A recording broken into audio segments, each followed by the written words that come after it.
Thank you so much, Umesh, for joining us on a podcast at Dawdle. Thank you so much for taking out time to share your insights with other global leaders who watch our podcast. But before we get into the topics, it would be great if you could give a bit of context to our audience, if you could take us to your journey so far. So the journey has been very memorable and a little bit long now, over 3 decades.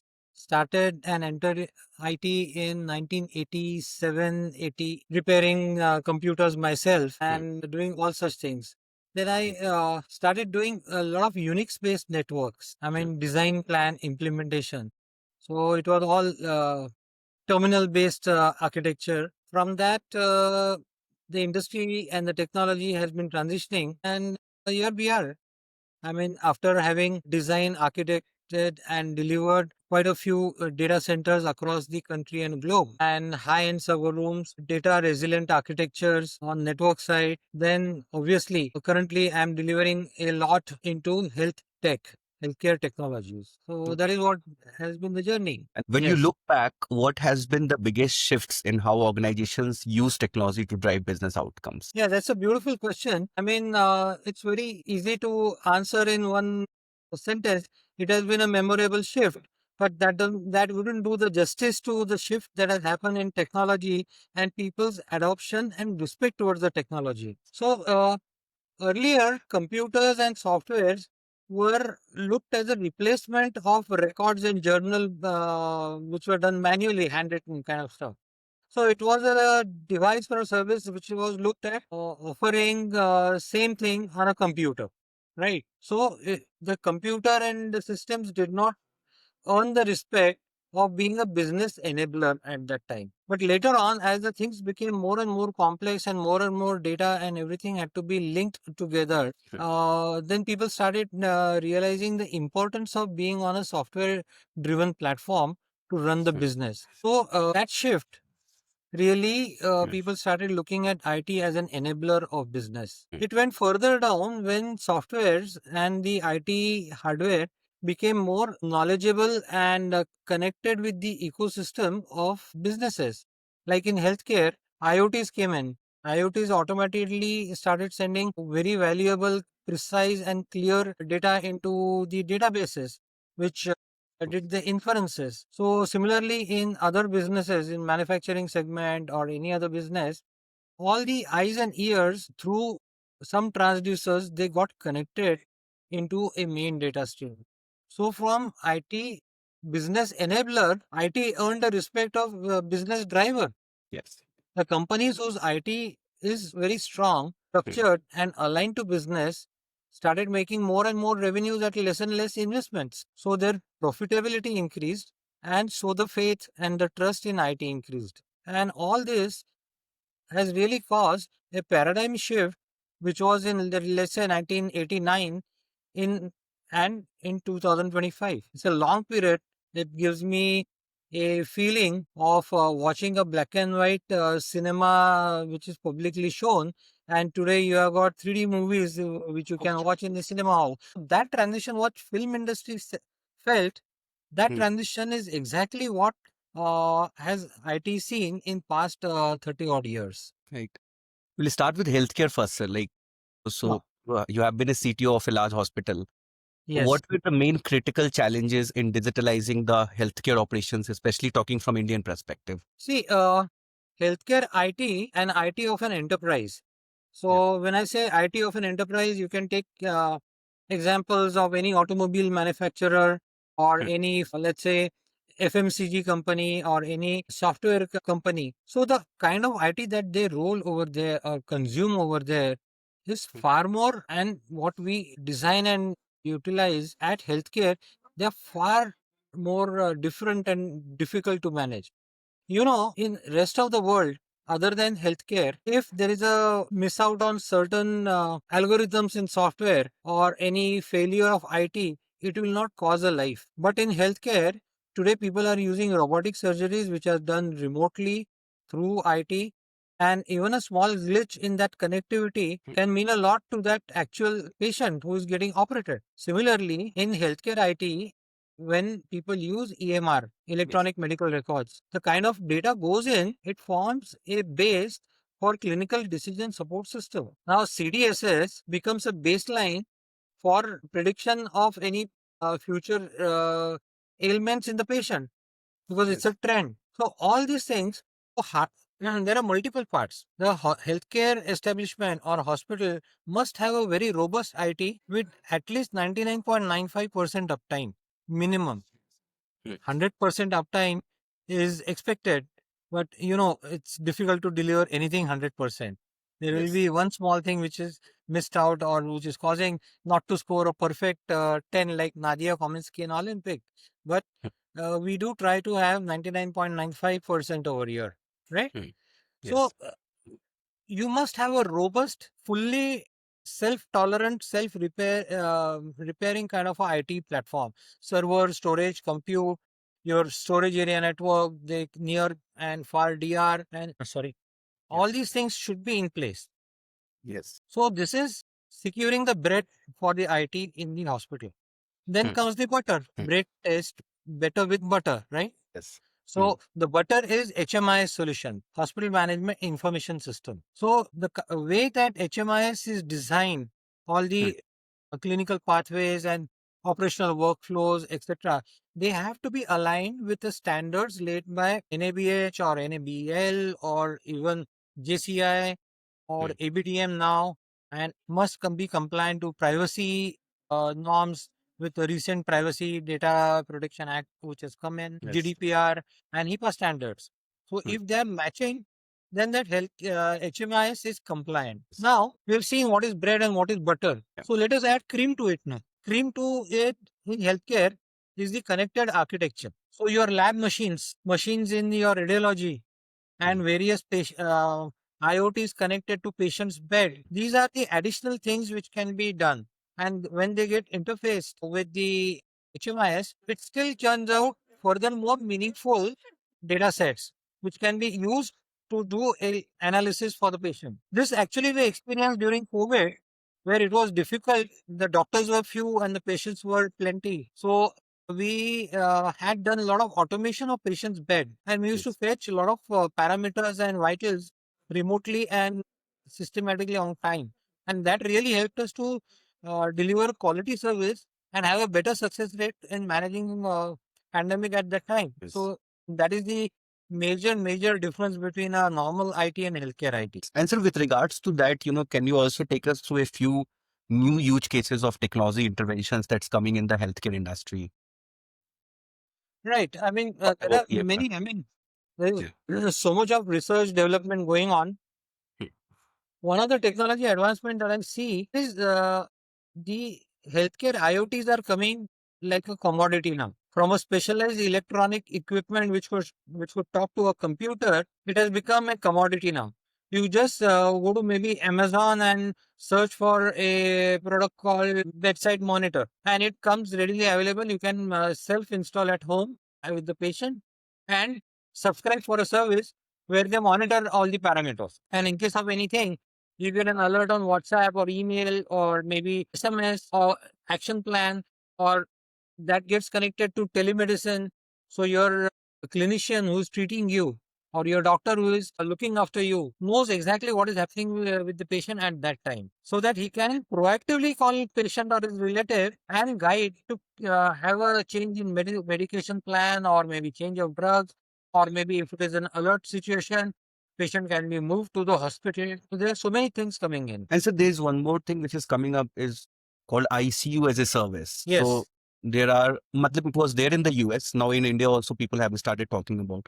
Would you like to shed some light? What are the pros and cons of such kind of? ICU-as-a-Service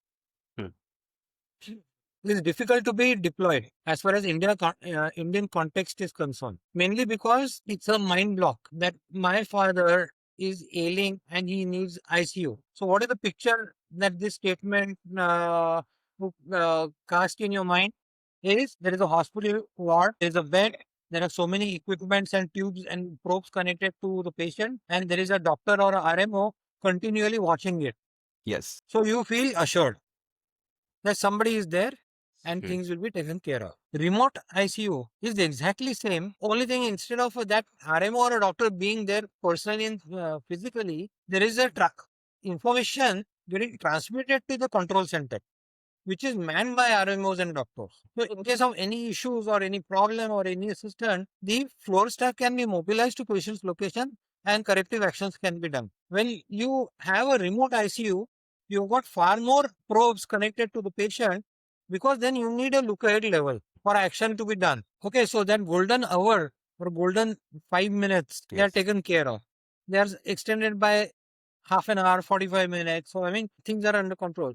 But to really have a psychological impact that no doctor is there and only machines are monitoring, it leaves, though the clinical service delivery and the diagnosis and support will be extremely of a high quality and high standard. But then psychologically, that personal touch will get missing. You know, especially in India, we are very emotional people. We say hi, hello to an unknown person who is walking next to you on a footpath or a street. This does not happen abroad.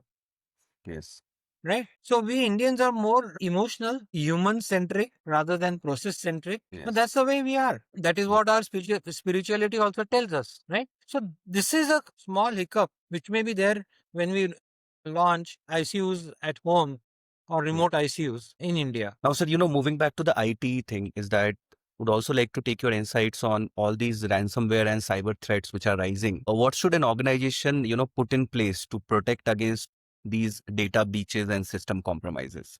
See, data which is stored on your computers and servers and storage and databases is the next and current strategic asset, not only in healthcare but in other organizations as well. If you have got a golden database which is meaningful, then you're sitting on an asset which is far more superior, far more valuable than your investment in the stocks or market. So, cybersecurity and ransomware and everything, why does it happen? Number one, the policy decision of securing your perimeter of your database, securing the perimeter network is very crucial and critical. I personally, whenever I design a security policy or a cyber network or do some consulting on that area, what I do is deny by default. Deny by default. So even if you're a managing director or chairman of company, you will not get network access. Period. Allow by exceptions. So Zero trust. Zero trust, sir. Yes. So deny by default and allow by exception. Now, when you have said that allow by exception, there has to be a documented policy of what is exception. Who will qualify for what kind of an exception? Take a case. There is a very successful professor who conducts IIT coaching classes, right? And if the student is really good, absorbent, and adaptable to his teaching standard, he will get the first rank and get an admission at IIT Powai in Mumbai, right? The topmost seat in country today. I mean, that's what I know about. But then in that same coaching classes, other students are also there. Why they are not getting first rank? Because the professor is gauging the capacity and capability of these students, right? And based upon that, he's parting with the information. The kind of training given to the student who is going to top the AIR list, that information is different than what it is given at the person who is just attending the classes. So cybersecurity and exception rules, they are quite comparable. In place of professor, you got your all the databases and data. Then here you have consumers. Right? The entry level person in organization need not have access to all the information because it is beyond his capability and beyond his business function. Right? So this is policy driven. You have to design a exception policy right for the lowest people and the topmost people. In my opinion, the board of director head, that is MD or a chairman, does not need access to all the information. But then CEO, COO, CFO, the C-suite requires an information to a structured database, which is going to be their decision matrix. How it was evolved will come to lower level who are managing and controlling and representing that data. So you see, from top to bottom and bottom to top, the middle core of the employees, they need the maximum access to the data. because they are the strategists, they are the workhorses, they make data meaningful, right? So that is how you classify.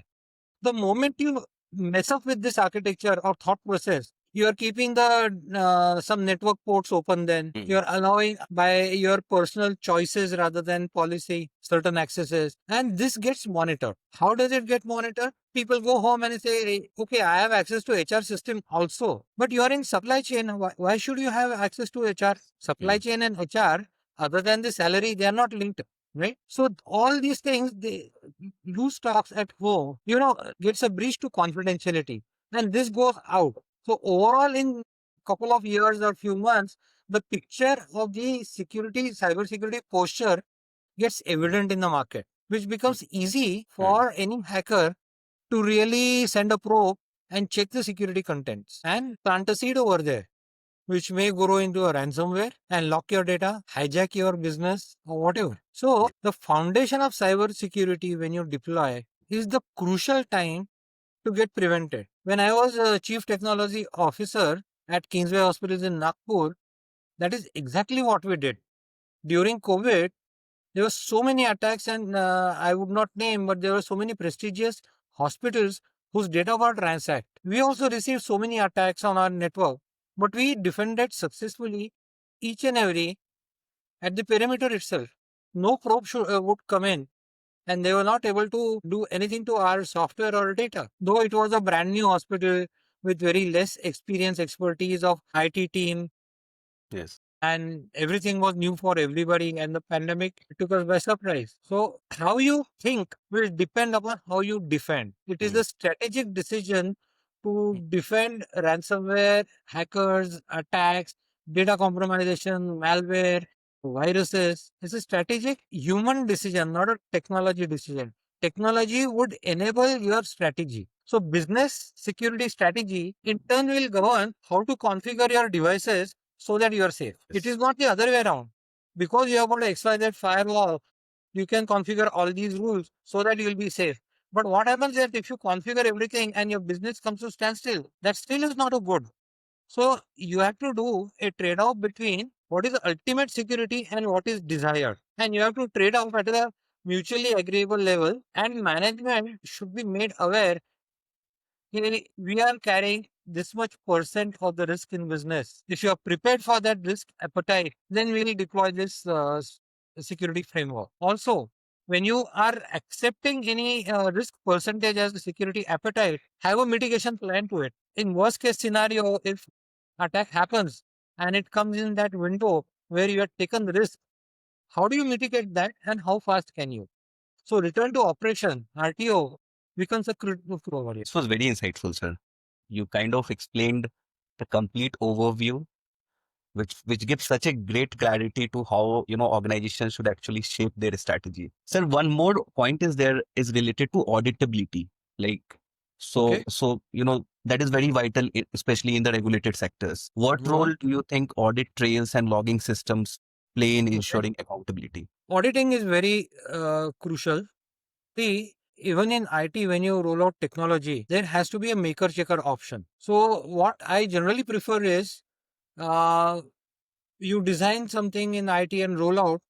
Prior to rollout, you have a sandbox. In that sandbox, you roll out whatever technology or solution you are planning to do it, roll out on a corporate basis, right? Then do a complete scrutiny check by yourself. That is the first level of self audit. Then in healthcare, there is a QA team, QC team, or who monitor the quality indicators. Let them give their free of hand and let them come and check the systems, be it a software or a network. After they have said, okay, we found this and this gap, you bridge the gap and then have an external auditor. While having external auditor, ensure that the auditing team does not bring their piece of hardware on your network, because you have given them certain privileges and elevated access to audit. What is the guarantee that they don't copy your data and take it outside the organization? So you give whatever kind of laptop and software, whatever is required, but give all the domain authenticated devices to be used during the external audit.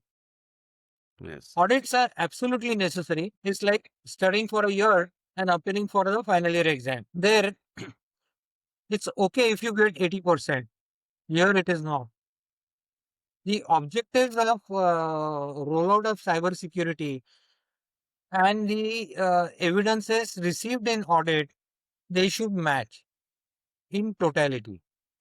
Even if there Yes. is 1% a thing which is not matching, then it's a problem. So Right. auditing is very crucial and necessary. Also, Right. you need to define that whether you want to do a VAPT penetration testing or maybe simulate an attack, check all systems whether they are open for SQL injection attack, or maybe denial of service or various types of attacks. You have to be, while designing any IT cybersecurity, I always fall back to one book called Six Thinking Hats by Edward de Bono. Mm, There are six different color hats. So there is mm, a pink, blue, yellow, and all the. But the best hat that I like is the black hat. Black hat is like that. If you want to define in or say it in Hindi, ये पप्पू तो fail होगा. So it's a negative thought, right? So when yes. you wear a black hat, you're working against the policy which you designed. I mean, you go to a fuel station Yes. and you fill up petrol in your car and doubly check कि यार मेरी गाड़ी diesel की तो नहीं है, Mm, right? So this negative hat is the last hat that one should wear. This yes. book is easily available on Amazon and other website, and very interesting, very small, very meaningful book. So Mm, if you go through those six thinking hats, the conceptualization of a solution or a technology to be deployed mm. to rolling out, they help you in a long way. Sir, when we talk about organizations in the regulated sectors like BFSI, healthcare, they Right. face a lot of regulatory scrutiny. And Yes, this is also, said to be kind of a thing which hampers innovations within these organizations. correct. So how can they stay compliant with these regulations, say RBI, IRDA, GDPR and all, and while still remaining open to innovations? Right.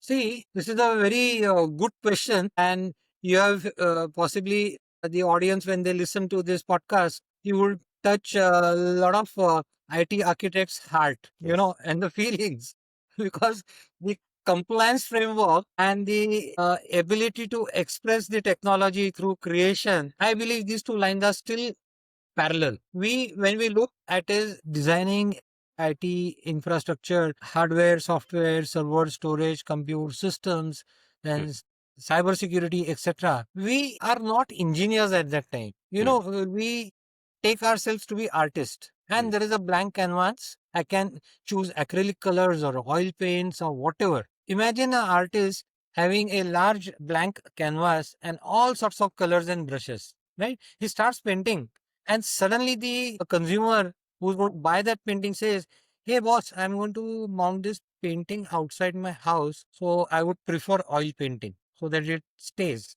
I don't want watercolors." And half of the painting is done. right. It's impossible to deliver the same emotion again in a different form of color. Same things happen with IT. The leadership, organizational leadership will come to you and will give you a broad line requirement. Because I want such and such thing to happen in my organization. And you take whatever and design a solution and deploy it. Yes. So you go on a thinking trip again, really do a lot of innovation and come out with a solution. And then it says, oh, as per this act, this is not possible. As per that act, that is not possible. So, the policy framework, I don't have any complaint against the DPDPA or Mm, GDPR or REPA standards. They have to be there because we are dealing with the patient, and patient's private information must stay as a private information. It should not be shared with anyone for any reason who is not entitled for it, right? So designing a solution and architecting the technology is challenging with all these actions, but then governance and compliance rules the table. So what I've been doing is, before I start designing anything, I make a list on paper what works and what does not. So stage by stage, when the solution is getting developed and architected, what works I don't see. I see what does not, because what does not really pulls down the creativity of a IT architect. So yes. there are certain things which are not, they do not work as far as compliance is concerned. Then can there be alternate method to deliver the same result using different kind of a technology or different kind of a software or a coding or access control or infrastructure or anything. Hmm. So, understanding these regulatory frameworks and classifying them into what works for me very well and what is not permitted. If you know both the sides of the coin, Hmm. then it's better to have the side which says it does not work on the top, because then Yes. there is no disappointment and there is no loss of investment which you have made on behalf of your organization. Hmm. Standards are there because they should be followed and they must be followed, and they have evolved over generations. When IT wasn't there, there Hmm. were a set of rules, right? Hmm. Rules have modified and upgraded themselves and matured into rule book that is compliant with IT, Hmm. right? So you have to respect them and work accordingly. And they are a global standard. I mean, there is no rule for, let's say, a different framework for rule for Maharashtra, there different for Los Angeles or New York or maybe Yes. Britain. When Hmm. you say GDPA, it is GDPA. When you say HIPAA standard, it is HIPAA standard. When you talk about JCI, it is JCI. It is location, geography, country. It is not that wise. These are the set of standards.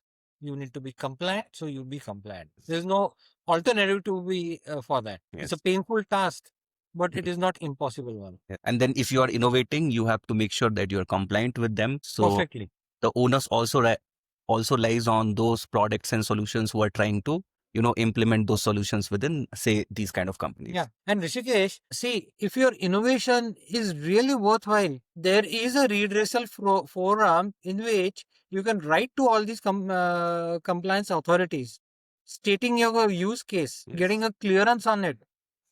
See, Hmm. each and every rule in history of the world has got amended. Yes. There is not a single rule or a law which hasn't got amended. Amendments happen due to change of work culture, work environment, and the civilization. So change is the one thing which is always constant, right? So to make use of that change, you have to be logical and reasonable so that your use cases which are presented to these regulatory authorities, Hmm. they'll be seriously considered and amendments be made, right? But then you have to do your homework very clearly and in depth. There is no ATKT or take exam one more time in this. So let's talk about data residency and sovereignty, a bit. Like, what strategies enterprises adopt to meet geographic storage regulations without slowing down their businesses? Yeah. You know that this is a very complex stuff, which is still challenging a lot of CIOs and CTOs Hmm. of not only healthcare, but other organizations as well. Basically, to understand data, what is data? This has to be clearly understood in context to your organization. It is not necessary that whatever data is treated as data in healthcare will be treated by a bank. Banking data will be more numerical, right? Whereas healthcare data will be balance between numbers and the text. Hmm. When doctor writes the ailments, Hmm. standardization of that. So eventually, what happens is whether it is a banking for a comparison, it could be any other industry as well. Hmm. So whether it is banking or healthcare, both are creating tons of data, right? That data is getting into their various databases in the form of various data set. At times they are isolated in various modules, like finance module will have different, production will have different, or Hmm. your clinical data will be different, revenue modeling data will be different, HR data will be different. So all such data, they are into discrete islands within the thing. For data to be more agile, resilient, consumable, and yet compliant with the regulatory standard which we just discussed a while ago, what you need to do is you need to streamline into one single golden database. Hmm. That golden database can further be transformed into a single data lake Hmm. using a industry standard ETL mechanism. So data loaders, if data loaders are structured in a proper way, what it takes in is a scrambled or garbage kind of a data. I will not use word garbage, but mixed up data. And then Hmm. it streamlines it Yes. without losing its sanctity. It streamlines it and puts it in a meaningful format. And that data should not be made resident at a single location. Uh, what example should I give? Okay, the single data lake physically can be split into multiple parts, and it could be installed or stored at a different geographic locations. Quite similar to blockchain architecture. There is a island 1, island 2, island 3, island 4. Any decision has to be taken. The poll comes in, it queries with all the data holders, and there is a business rule which is business specifically written that I need 90% of the conscious from the data holders. So moment you achieve 90%, the result is visible. How it would help is, in case somebody wants to hack your data or put a ransomware, it will go into one of the island and the alert will be flashed off, right? But the stripes of the beginning and the end of the data, it is available on certain different nodes of that data. So you can isolate that and replicate a new one. So business resiliency comes into picture. Even if you have a resident data like this, then your business continuity happens and time to get back to the operations is minimal. So your data safe. So if you have if you have luxury of investing into such kind of a technology, because whenever a CTO or a CIO goes with a proposal to management for investment, then the real fun in the boardroom starts. But if the CIO, CTO is logical, reasonable, then most of the time he gets the sanction. I mean, that's my experience. So related to this only, what will be one piece of advice that you will give to a startups or mid-sized firm about future-proofing their technology? And also, there are cases where people realize it very late that they need a chief architect there inside the organization. So what will be your advice to these companies? See, this is a very relevant and apt question for these times, because our PM's dream is to have tons of successful startups in the country. There cannot be, even if a food chain or food truck startup is there, they require IT to keep their finances and stock inventory and everything, whatever.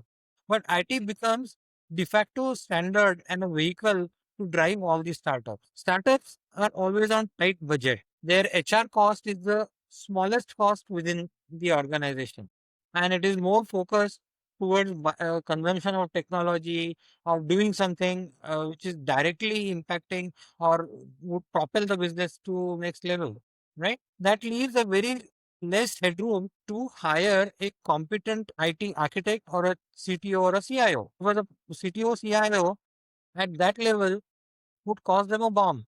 Then CTC will be too high. I mean, probably his required CTC will be more than the founder's draw. Yes. So, what is the option? Uberization of role is the option.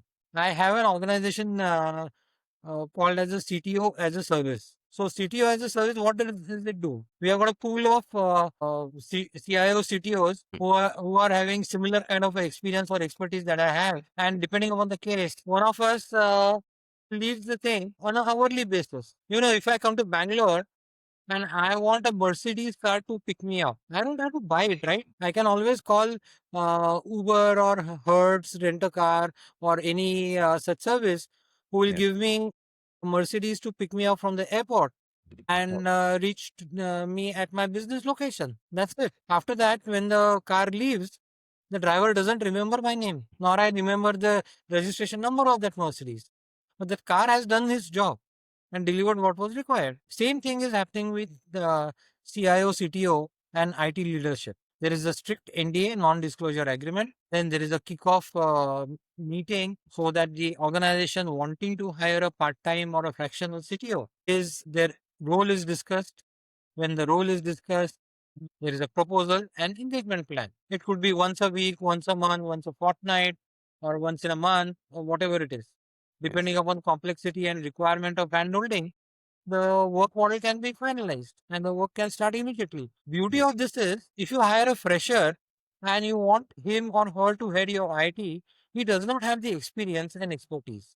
But when you're hiring a seasoned IT leader as your fractional CTO, we are not hiring him, but you are hiring him with his 30, 40 years of experience, expertise, and industry recognition. This also gives a lot of confidence to the investors who are investing money into these startups. The investor knows that there is a reputed and respectable person Hmm. handling IT at the wheel.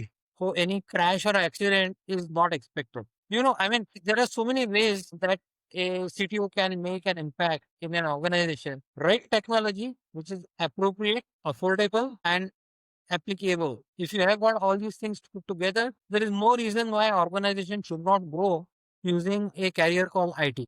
Thank you so much, sir. This was a very insightful discussion. We touched upon a lot of topics. I enjoyed it as well. Thank you so much, sir. And always grateful to host people like you. These adds My a lot of pleasure. value to the global community that we are trying to build. Thank you so much, sir. We'll be in touch. Thank you.